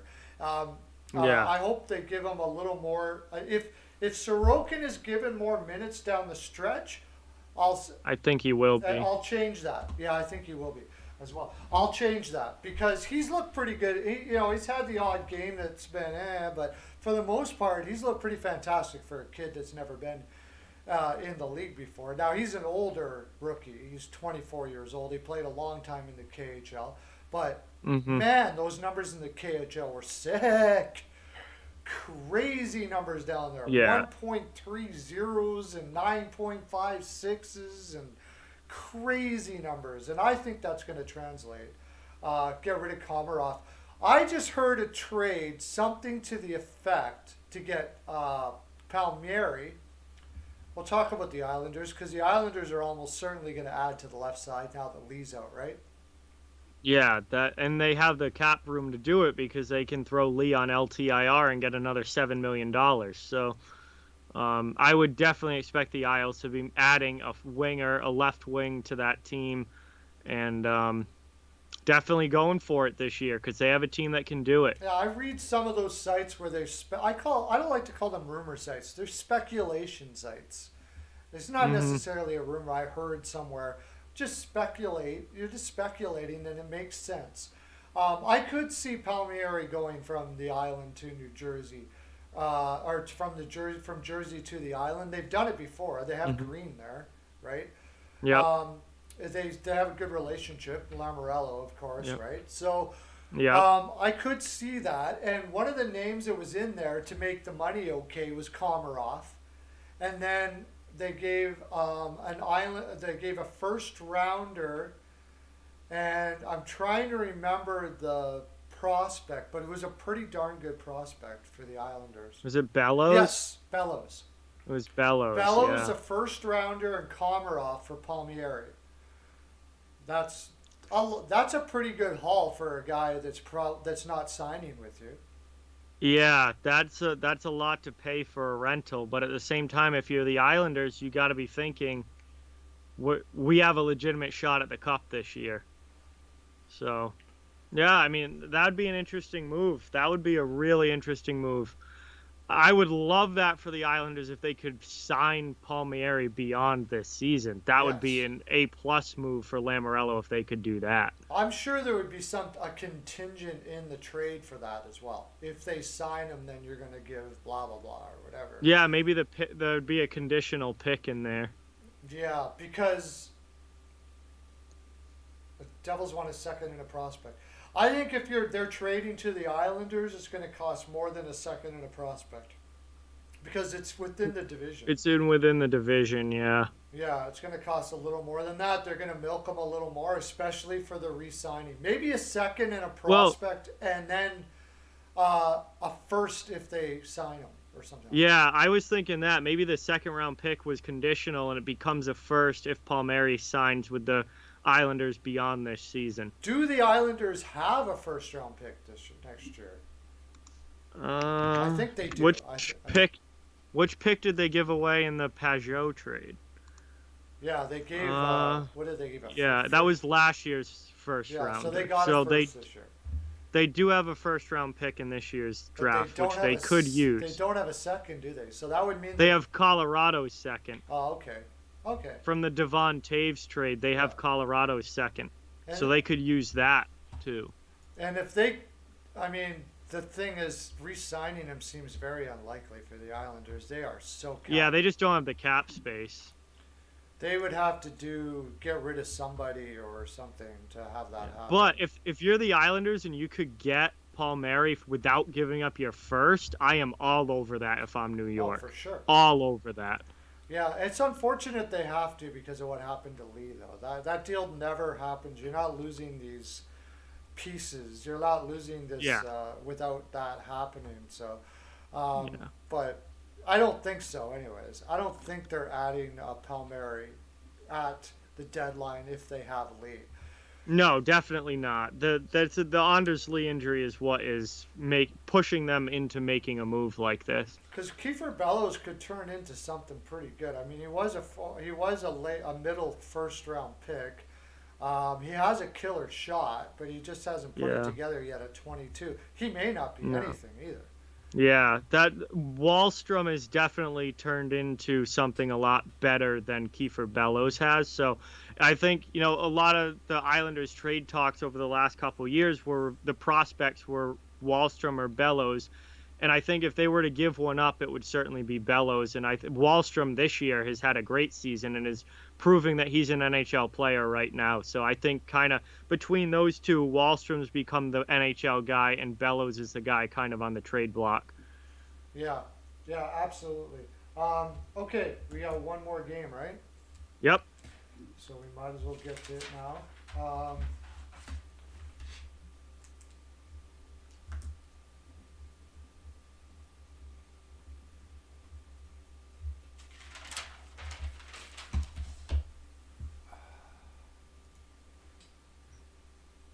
Okay, it's Coyotes versus Kings. Yep. And I really love this Kings team, but they're not good recently. No, it's just not happening for them. It's not their year this year, that's to say the least. Yeah, and the Coyotes are actually, I think, shooting themselves in the foot, to tell you the honest truth. Making the playoffs for them this year is probably not the best thing that could happen to them. Wow. Except for the fact that they don't have a first this year. That's right. Yeah, that's what I was going to say is that they've had some draft picks taken away because of all the everything that was going on when Chaika was there. Yeah. So that's actually yeah, it's not really hurting them that much. Except for the fact that they could be trading these defensemen that they're not going to sign next year.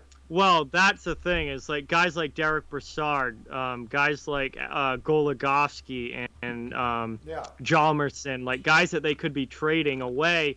They're probably not going to trade away now because they're in a playoff spot and they're going to see what they can do. They're desperate for that playoff money in Arizona, big time. Absolutely. So they always seem to do, even when they do well, they're not doing well. Because I really think the best thing that they could have did is traded off those guys and built the team. But now it's going to be interesting what's going to happen with those guys. They're going to lose them all for nothing? Are they going to re-sign Hjalmarsson? Doesn't make sense. Goligoski? Doesn't make Maybe sense. on a cheap 1-year deal or something. I don't know. Implicit Kings 5-3.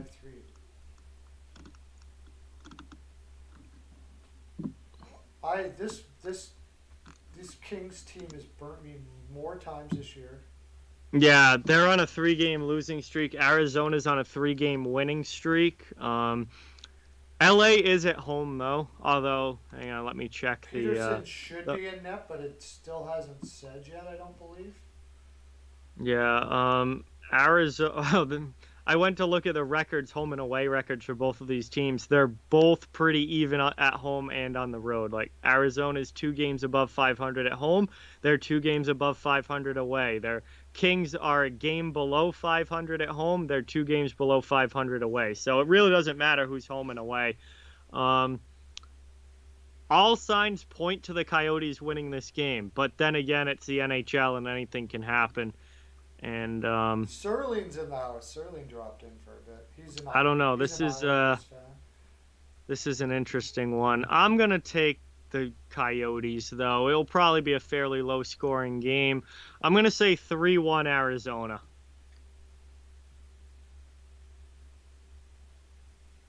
3-1 Yotes, okay. You know, it's the problem with them is with the LA this year, and it was what I was concerned about, was if they had injuries to their defense, and they sure have.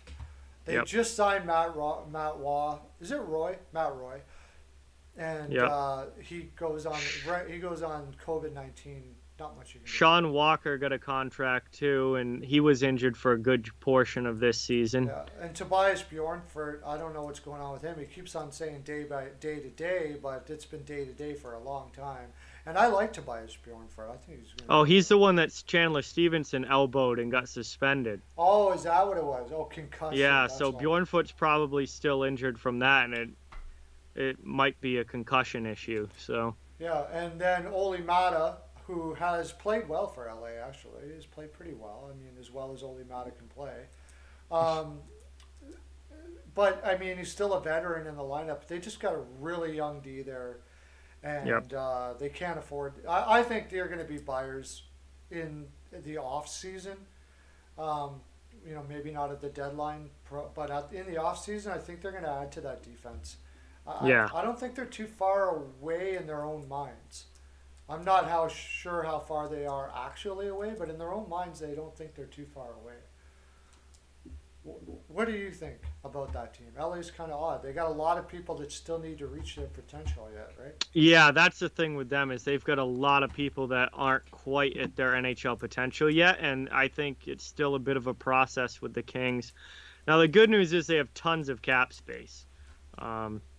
So they've got plenty of cap space to work with. I still think it's probably 2 years out before we see the Kings really make a push, but I would not at all be surprised if they try and maybe dump off some of the older guys. And, I mean, obviously Kopitar's not going anywhere, but some of the other veteran guys that they have might be on the move. And I think that they would maybe try and build around some of these young guys that they have as best as they can, you know.